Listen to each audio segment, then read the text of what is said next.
차기 대통령은 당선 확정과 동시에 곧바로 임기를 시작합니다.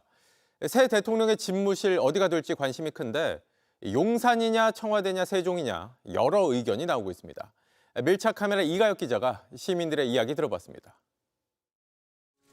2022년 3월 윤석열 당시 대통령 당선인은 집무실을 용산으로 옮기겠다며 그 이유를 이렇게 밝혔습니다. 대통령이 일하고 있는 이 모습과 이 공간이 국민들께서 공원에 산책 나와서 얼마든지 바라볼 수 있게 한다는. 하지만 일반 국민은커녕 언론의 취재도 쉽지 않았죠. 용산 대통령실 시대의 일막은 결국 탄핵으로 끝났습니다. 이 아름다운 벚꽃과 그 위에 봉황기가 내려진 주인 잃은 대통령실의 모습이 대비가 되는 것 같습니다. 3년도 채 안 간 용산 시대. 그래서 이 실패한 대통령의 공간을 차기 대권 주자들은 사용하길 꺼려할 거라는 게 대체적인 분석입니다. 시민들도 비슷한 생각이었습니다. 용산은 아닙니다. 용산 아닙니다. 용산 아닙니다. 실패라는 이미지가 용산에 각인되어 있지 않을까. 실제 지금까지 각 당 대선 주자 중 용산에서 임기를 끝마치겠다는 뜻을 밝힌 사람은 없습니다. 하지만 현실적인 제약이 있습니다. 이미 천문학적인 돈을 들여서 이곳 용산 대통령실에 필요한 모든 것을 갖춰놓은 상태고 이번 선거는 인수위 없이 선거일 바로 다음 날부터 새 대통령 임기가 시작된다는 점에서 미리 공간을 마련해놓기가 어렵기 때문입니다. 다시 주목받는 곳 중 하나가 바로 청와대입니다. 2022년 5월 일반에 개방된 후 누적 관람객 700만 명을 돌파할 정도로 지금은 인기 관광지가 됐습니다.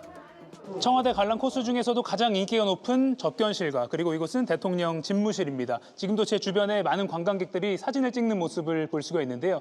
최근에는 올 6월에 선출될 다음 대통령의 집무실이 바로 이곳이 될 것인가 이에 대한 관심도 높아지고 있다고 합니다. 새 정권이 들어서면 관람이 중단될 수도 있다는 예상에 서둘러 방문한 시민들이 적지 않았습니다. 미디어 매체를 봤는데 청와대 관람이 중단될 수도 있다는 얘기를 들어서 대선하기 전에 방문하는 게 나을 것 같아서. 보안 강화나 시설 개선에 시간이 더 필요하다는 문제가 있지만 청와대 관람을 마친 시민 상당수는 청와대 집무실 복귀에 공감했습니다.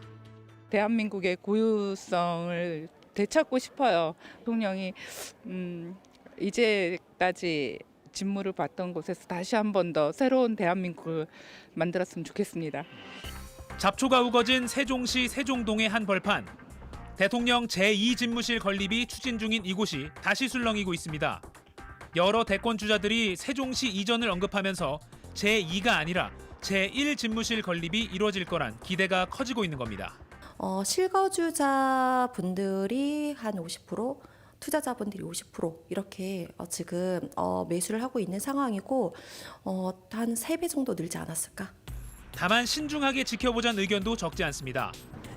아니요, 솔직히 이번에도 확신은 안 들어요. 매번 맨날 한다 해놓고 계속 미적거리고 지금 국회도 들어온다고 했는데 아직도 제자리 걸음이잖아요. 이번에는 진짜 해가지고 좀 분산도 해가지고 지방 발전도 되면 좋겠고요. 바로 들어간다는 것보다는 임기 내에 이렇게 순차적으로 들어가는 게 최고 맞다고 생각해요. 시청자 여러분은 어떤 의견이십니까? 다만 정치권이 관가해선 안 될 게 있습니다.